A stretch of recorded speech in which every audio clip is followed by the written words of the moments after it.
It's the Ross Tucker Football Podcast. Oh, yeah, it is. But it's not just any Ross Tucker Football Podcast. It is a teaching tutorial Thursday with Professor Greg Cossell. Class is about to be in session. We are presented by DraftKings. We are only 1 week away from opening night of the 2021 NFL season. The Dallas Cowboys at the Tampa Bay Buccaneers. Absolutely cannot wait. Beyond fired up. There's a bunch of college football games on tonight. You can check out your boy. Really, almost every Saturday at noon, I will be on CBS Sports Network. If someone can come up with a good name for that, Mr. 12 o'clock, Mr. High Noon, Mr. Noon. That doesn't sound very good. We got to come up with something to brand me as the guy that's on CBS Sports Network at noon every Saturday, so people know if they want to watch a game, learn some football, laugh a little bit, they know where to go. 12 o'clock, CBS Sports Network. We'll get to Greg momentarily, much to discuss there. I should mention this is the last week where we are not 5 days a week. After that, for 23 weeks, we will be daily, Monday through Friday. Monday, I've got a great guest lined up. Tuesday, power rankings. Wednesday, Andrew. Thursday, Greg. Friday, picks and recapping the Thursday night game. It is time. It's also time to give some shout outs to some winners who we absolutely love. I want winners. I want people that want to win. Social media, David Thane retweeted something earlier this week, Thane. Let me know. If you ever hear me say your name, you got to email me, ross@rosstucker.com, with your mailing address and whether you want a picture, a press pass, or a signed card. I'll get you whatever you want. Sponsor confirmation email winner, Grant Ferguson, 1-800-Flowers. I love that. I love them. YouTube shout out. Our YouTube is growing, which is very exciting. YouTube.com/Ross Tucker NFL. TK Thompson. Welcome to the party, TK Thompson. Let me know who you want your shout out for, and I will be happy to do it. Speaking of shout outs, Ferris Badra is our latest patron with the season about to kick off. Patreon.com/RT Media. Welcome to the family, Ferris. It's Big Show time. The Big Show. I mean, at this point, it almost feels weird to intro Greg. He's been on the show every week for not only a year, but, for years and years. So if you're new, that's awesome. Where you been? I'm glad we got some new listeners or some new people to watch and check us out on YouTube, which is amazing. The man needs no introduction. 42 years at NFL Films. He is the executive producer and on-air talent of the NFL Matchup Show, but unlike the Jeopardy guy, did not get fired by putting himself on the air. What a mess. I don't follow anything like that, Greg, but what a mess. I mean, the guy was the boss of Wheel of Fortune and Jeopardy, tried to make himself the guy on air for Jeopardy, and lost everything. I only see that stuff when it trends, Ross. That's the only time I see that stuff. That's exactly correct. Well, what's trending right now is since last week, we've had the third preseason game for every team. And then we've had final cuts, waiver claims, practice squads. And I'll say this is just a general comment, Greg. It is really hard to be on an active roster as an NFL quarterback. When you look at the amount of teams that only have 2, yep. Some like the Eagles have 3. It is fast. I mean, it is there's a lot of guys for not a lot of spots to be on an NFL active roster as a quarterback. Although, you know what? I'll bring that up, Greg. I wasn't going to ask you about this, but I know a lot of my buddies are all asking me, why did the Eagles trade for Minshew? They got Flacco as their backup. Why did they trade for Minshew? So refresh everybody's memory, Greg, on what Minshew is and perhaps why the Eagles might have felt like they wanted to trade for him. Well, keep one thing in mind, that Dave Caldwell is now part of the Eagles front office, and he was the general manager in Jacksonville, I believe, when Minshew was drafted. So Minshew they got for a 6th-round pick, and he's on a rookie deal. He doesn't cost much. The reality is Joe Flacco is probably a 1-year player here. Obviously, Jalen Hurts is now the starting quarterback, but he's somewhat of an unknown. So they got a young quarterback going into his 3rd year with 20-plus starts who showed some positives, showed the ability to run an offense, to execute an offense with some kind of efficiency. Not a high-level talent in terms of being a great thrower or a great mover, but certainly not bad at either one. So they get a young quarterback. And this stuff's important. I don't follow this closely, Ross, but you know this. The fact that he's not getting paid a lot, he's still on his rookie deal, and Flacco's a 1-year player. Flacco is, 36, 37, maybe 38. I don't know what Joe is, but he's not going to be around for a long time. So it was a move that made sense, particularly given that he's got, I believe it's 23 NFL starts. Jalen Hurts has 4 NFL starts. Well, what I've been telling people all the time, I mean, I don't know this, but I think they got him for next year because now they're locked in to having a good backup quarterback for the minimum for 2022. No question. Flacco's gone. Flacco's a 1-year. They don't want to have to pay a guy like Joe Flacco $3.5 million next year. They'll have Minshew for less than $1 million. That's why they did. Of course. No, and he has experience. He's not a backup that's never played.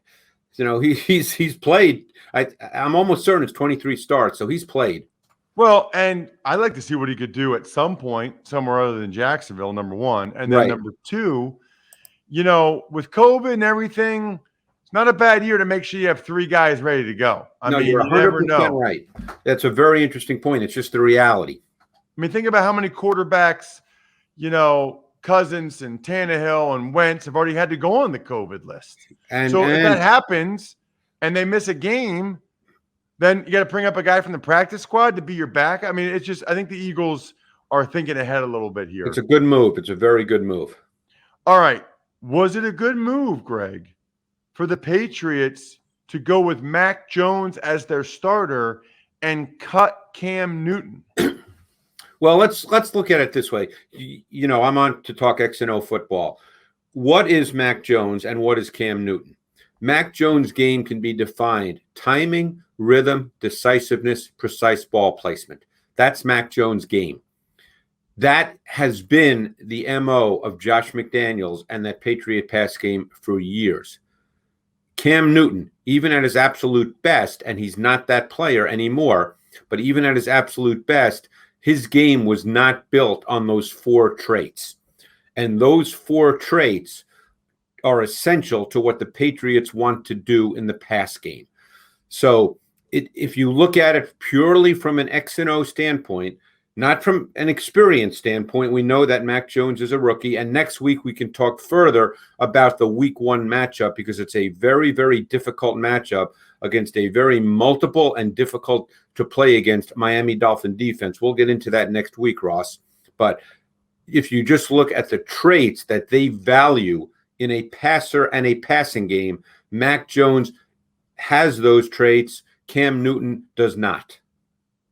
So a couple thoughts here.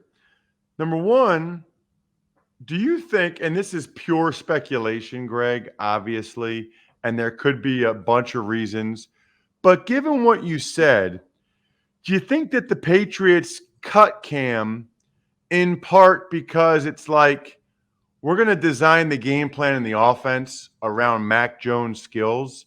If he goes down, Hoyer goes in, and Hoyer is somewhat similar in terms of type to Mac Jones, as opposed to if Cam goes in, that's really a different offense that they'd be right. That's a different package of plays. Yeah, and my sense would be, and that's a fair question. Obviously, you were an NFL player. You can't really teach on a weekly basis 2 different kinds of offenses that come from 2 separate parts of your playbook. There's one game plan. That's There's right. one game plan each week. There's not 2 game plans. Right. Now, obviously, coaches do have things in their back pocket in case something goes wrong, but it's not another full game plan. It's just another group of plays that they feel more comfortable with a different kind of quarterback or a different kind of running back or whatever it may be. But the point is, there's not two complete game plans. So your point is a good one. What Mac Jones is and what approach you would take with him is different than the approach you would ideally want to take with Cam Newton. So I think your point's very valid. Last thing there. Last week, I don't know if you watched Mac Jones in week 3 against the Giants. I did. Last week, you kind of had me pumping the brakes on Mac Jones a little bit, talking about how clean the pocket was against the Eagles, how vanilla their zone defense was. The Patriots ran all these digs and in cuts that were zone beaters. It felt like you were pumping the brakes a little bit on Mac Jones.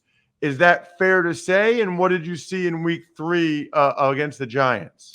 I think you took it as pumping the brakes. I just told you what the film showed, that it was not a difficult kind of game for a quarterback against what the Eagles decided to do defensively with their second and third team players, with a 4-man rush that couldn't get anywhere near him and soft zone shells. So it wasn't a matter of pumping the brakes. Here's what the film showed. It was a relatively easy, by NFL standards, kind of game for a quarterback, be it a rookie or a veteran. So it wasn't a matter of pumping the brakes. That's what the tape showed. Last week, the Giants did more things. Jones actually made a couple of really good throws from a collapsing pocket. He made an outstanding throw to Devin Asiasi, a back shoulder throw on a seam ball, kind of a seam fade, where he got pressure from his front side just as he threw it. So last week was a truer test of what he will face when the regular season starts. And as I said, we'll talk about that week 1 matchup. So I just want to be clear. It wasn't a matter of pumping the brakes. I wasn't saying, hey, Mac Jones is not going to be a good player. All I'm doing is responding to the tape. Got it. Fair enough. One of the things about preseason week 3 I wanted to ask you about, the Niners sort of displayed this Trey Lance package, if you will. And it's interesting. People can go back and listen or watch on YouTube my interview with Kyle Juszczyk earlier in the summer. He sort of hinted at this, Greg. He sort of thought Jimmy will be our guy, but there will be a package of plays for Trey Lance. I think that a lot of the Niners have kind of known this was coming, and I think Shanahan showed it, and this is just my opinion, so that every defensive coordinator is like, oh gosh, now we got to be alert for quarterback run game stuff. And we got to be aware when they bring in Lance, because he's a really good runner in short yardage and goal line. I thought that was very purposeful by Shanahan. And my question is, what does Trey Lance bring to the table as a package player early in his career? Yeah, and again, this is all speculation, so I can't answer that in a strict sense. But I think Lance has some work to do as a passer. I think he throws everything pretty much at the same speed right now, and it's fast. I think he's a little indecisive in the pocket, and he holds the ball and hitches an extra hitch or two at times and is late with some throws. So I think he has a ways to go as a passer. Obviously, he's a big kid who's highly, highly athletic. He's straight line fast. He's physical. I have no idea, Ross, what Shanahan has in mind in terms of when he's going to use him, how he's going to use him, how extensively he's going to use him. But there's no question he wanted to put that out there for everybody to see, because now you have to spend practice time. And just like we talked about not having 2 complete game plans, that's not possible. There'll be a package of plays, and defenses do have to now think about how they prepare for that and what those package of plays might be. You really don't have any idea. I'm not even sure how it works out offensively. I know Kyle, who's a really smart guy, has probably been thinking about this from the moment he drafted Trey Lance. So this is not something he just came up with before the preseason game last week. But I don't really have any idea how that's going to play out. Brashad Perriman, David Moore, John Brown, all receivers, Greg, that got over $2 million or more guaranteed this offseason and got cut by their teams. The Lions cut Perriman. He's signing with the Bears. The Panthers cut David Moore. Maybe he'll go back to Seattle. And John Brown got cut with the Raiders. Now, supposedly he asked to be released. But I guess my question is, and we don't know, Greg, but when it's three receivers like that, especially when it's speed guys, David Moore's not really a speed guy, right? Or is he? No. David Moore's an interesting player, though. I always liked him. He's a small school kid. When Seattle drafted him in either the 6th or 7th round, I thought he had some good moments in Seattle. Obviously, they went in a different direction because they drafted Eskridge from in the draft this year, and Freddie Swain showed some positive things a year ago as a third receiver. I thought Moore would make the team in Carolina, so I don't know what happened there. I'd be curious to see where he ends up. The John Brown case, he did ask for his release. Apparently, the Raiders really love Zay Jones, so he sort of took that spot. Brown was a factor in the Buffalo Bills passing game a year ago. He still showed some speed. He ran by people. He was a clear factor. He did not look like he was truly on the downside of his career. So I'm very curious to see where he ends up. Yeah, I thought that was really interesting. I mean, I guess he asked for his release, but they gave him 3.46 guaranteed. I think he'd be like, "No, you're staying. We want you." It is interesting though, with like Brashad Perriman, John Brown. There's not a team in the NFL, Greg, that isn't trying to get that guy that can be a deep threat and threaten the defense vertically and make them pay if they're going to play single high. Everybody wants that guy. Of course, that they feel like can stretch him vertically.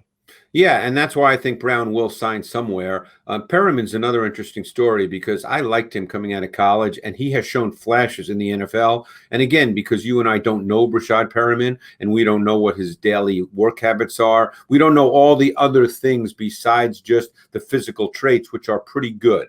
So he's now with his 5th or 6th NFL team, and who knows what happens with the Bears. He could be cut next week. We have no idea. But it's obviously not worked out for him, even though he has clearly shown flashes. Irv Smith looks like he's done for the year. He's killing fantasy people. Killing fantasy people, Ross. He was going to be a big fantasy guy this year. Right. Well, what was he gonna? I mean, what were you seeing from him on film, and was he going to really be able to benefit from playing with Thielen and Jefferson? Well, I thought I watched him this summer, and I thought this would be a year. And again, I'm not good with target share and volume targets and that kind of thing, but he is an athletic tight end. You can detach him from the formation, split him out wide. He can run routes at times where you think, wow, that looks like a wide receiver. I thought this would be the year he would become a bigger, more meaningful part of that passing game. And obviously, it looks like he'll miss the season, and who knows what happens after that. But that was a tough loss. Now, they just traded for Chris Herndon, who theoretically is the same guy, but obviously in New York with the Jets, it never worked out for whatever reason. But he's another athletic tight end because I remember watching him at the University of Miami, and I thought he'd be one of those guys that you could bring in, you could split him out, he could run intermediate and vertical routes. So they traded for a guy whose skill set is somewhat similar, but again, has never really been a high-volume target player, and it's never really worked out for him either up to this point in his career. Last question, Greg. I thought it was interesting. Jake Fromm released in Buffalo. He's back on the practice squad. Trace McSorley released in Baltimore, back on the I mean, these are guys that were drafted in the middle rounds, that started a long time for their colleges, but have some limitations physically. And they basically got beat out. I mean, Buffalo went with Trubisky. Baltimore went with Huntley, who had a great preseason. It's kind of where I started, which is it's tough to stay on an active roster as a quarterback in the NFL. Yeah, and I think you hit it on the head. I mean, Jake Fromm obviously started 3 years at Georgia, played very well in the SEC. Everybody knew what he was coming out. There was no mystery to Jake Fromm's game. I think the fact that he executed extremely well at the highest level of college football maybe some people think, oh, this guy could have a shot. But then when you ultimately just look at the traits, you kind of say to yourself, he's a backup. And you know what? He could play 10, 12 years in the NFL as a backup. There's nothing wrong with that. But my guess is, because I've been around Jake Fromm, he's an unbelievable kid. He's probably phenomenal in the quarterback room, and you know the value of that. Coaches talk about that all the time. I've spent a lot of time the last 2 years talking to coaches, and the thing I hear a lot is, we have a great quarterback room, and that means something to coaches. So, my guess is Jake Fromm is one of those guys. Check him out on social media at Greg Cossell, so you know where you can always get his outstanding content, and when the NFL matchup show will be on, so you can watch it live or DVR it. Next week, Greg, we will dive into the opener in week 1. So some of the big matchups that you guys will be talking about in the matchup show. I can't wait. Thanks, Ross. Appreciate it.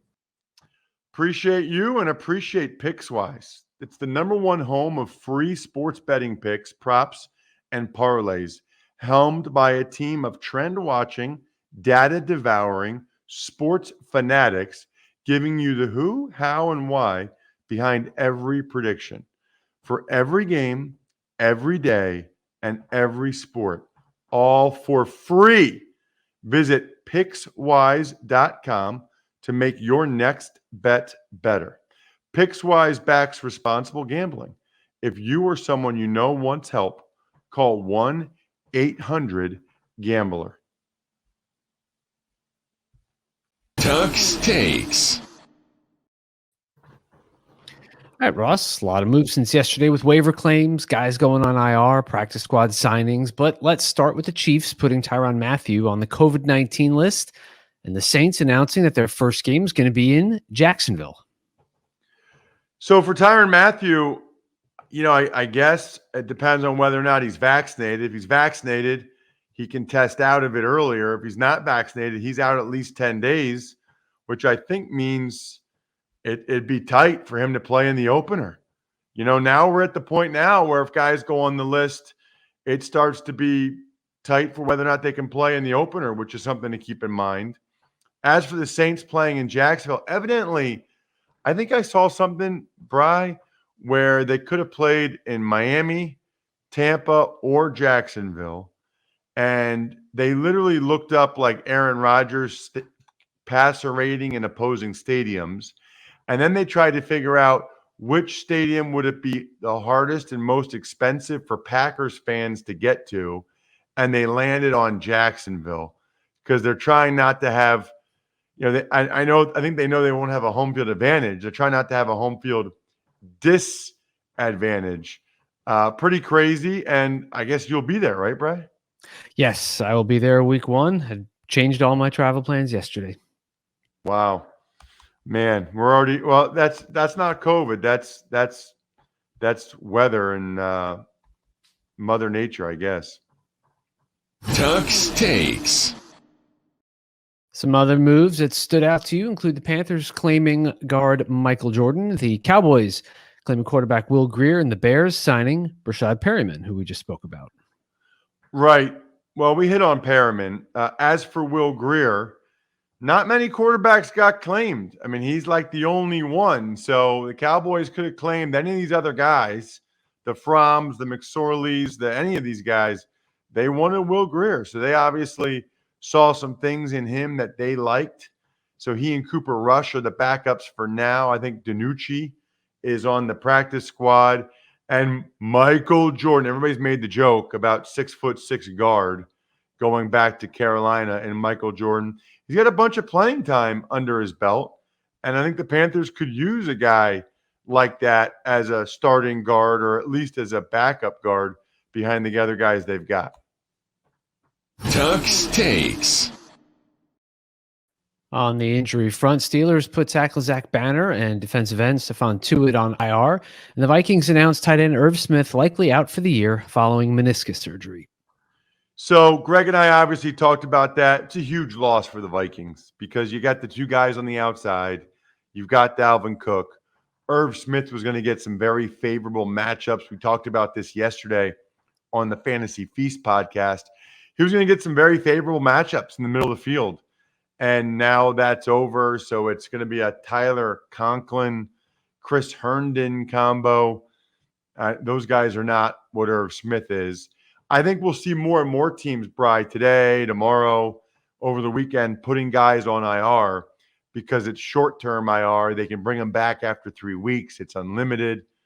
And I wonder, now that it's the second year of these rules, I wonder if these rules are here to stay, Bri, with only 3-week IR, unlimited bringing guys back, and 16 guys in the practice squad. They might just keep these in perpetuity. That means forever, Bri. You don't need to look it up. As for the Steelers, I mean, those are 2 starters. Do it at the end, Banner at tackle, that they lose for at least the first 3 weeks. Not good.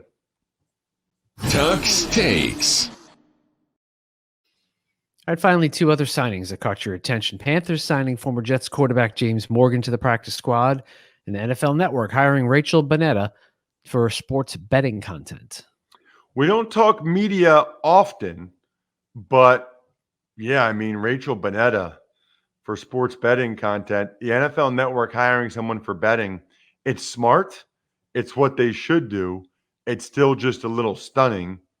As for the Panthers signing James Morgan, guess who the Panthers play week 1? The Jets, which means the Jets are going to have to change all their audibles, all their hand signals, because right now, James Morgan is telling the Panthers all of their hand signals and all of their audibles.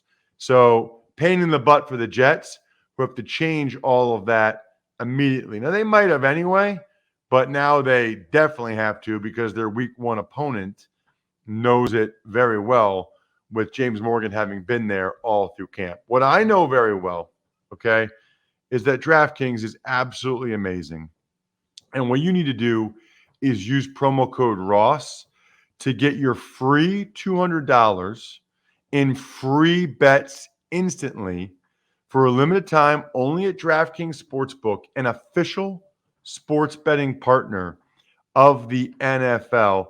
Plus, for opening night, all customers can double their money as long as Tampa Bay doesn't lose by 74 points.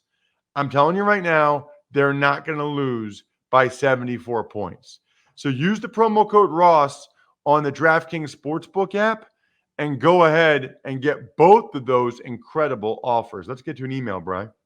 Ever wanted to ask an NFL player a question? Well, here's your chance. It's time to Ask Ross. So the email address is ross@rosstucker.com. We absolutely love getting your emails because I love reading and responding to them on the show. And it also means that you took advantage of one of our sponsors, which is very helpful for us. What do you got, Bri? So on the news last week, Ross, they showed Tampa Bay Buccaneers with President Biden at the White House. Every man was looking sharp in a great suit. Now, I know you big guys can't just step into a store and pull one off the rack. So question is, do teams have a tailor or do you just share the intel amongst yourselves? What sort of media outings are required for all of you guys and penalties for not attending? That is from Kate. Kate, always love your questions. Some teams will have a tailor that they allow to come into the facility for guys that are interested. Other guys have tailors maybe where their off-season home is or where they live, or some of it's just word of mouth amongst players sharing the intel. So that's the answer to that, Kate. That's number one. In terms of media outings required, I think you're talking about just in general for NFL players. There's media availability, they call it. It's a little different now in the COVID era where I think they just grab a couple players and have them do Zooms as opposed to an open locker room, which I don't think they really have. But there used to be open locker room times, including after games, and then, midday, during practice, during the season, usually during the lunch hour. And in fact, a lot of guys would just not be in the locker room for that time because they didn't want to talk to the media. So there's no penalties for that. There are penalties for not doing a post-game availability. and it's a fine. Good question, Kate. Really good question. Enjoy the college football tonight. Hopefully some of you guys can check me out on Saturday. Have a tremendous Labor Day weekend. There will be many daddy sodas drunk. Shout outs to Pizza Boy Brewing, Sporticulture, Vision Comics with an X, HumanHeadNYC.com, that's Human Head Vinyl Records, and of course, SteakhouseSports.com. Plenty of other shows from this week for you to check out the next couple days. And the next week, we are daily. Get excited. I think we're done here. Thanks for listening to the Ross Tucker Football Podcast. Make sure to also subscribe to the Fantasy Feast, Even Money, Business of Sports, and College Draft. All available at Apple Podcasts, rosstucker.com, or wherever podcasts can be found. A lot of times on the show, I mentioned DraftKings. Here's what you need to know. You got to be 21 or older, New Jersey, Indiana, or Pennsylvania only. New customers only. Restrictions apply. See DraftKings.com/sportsbook for details. Gambling problem, call 1-800-GAMBLER, or in Indiana, 1-800-9-WITH-IT. By the way, if what I was talking about included a deposit bonus, doesn't always, sometimes it does. Deposit bonus requires 25 times playthrough, and deposit bonuses are paid out in site credit.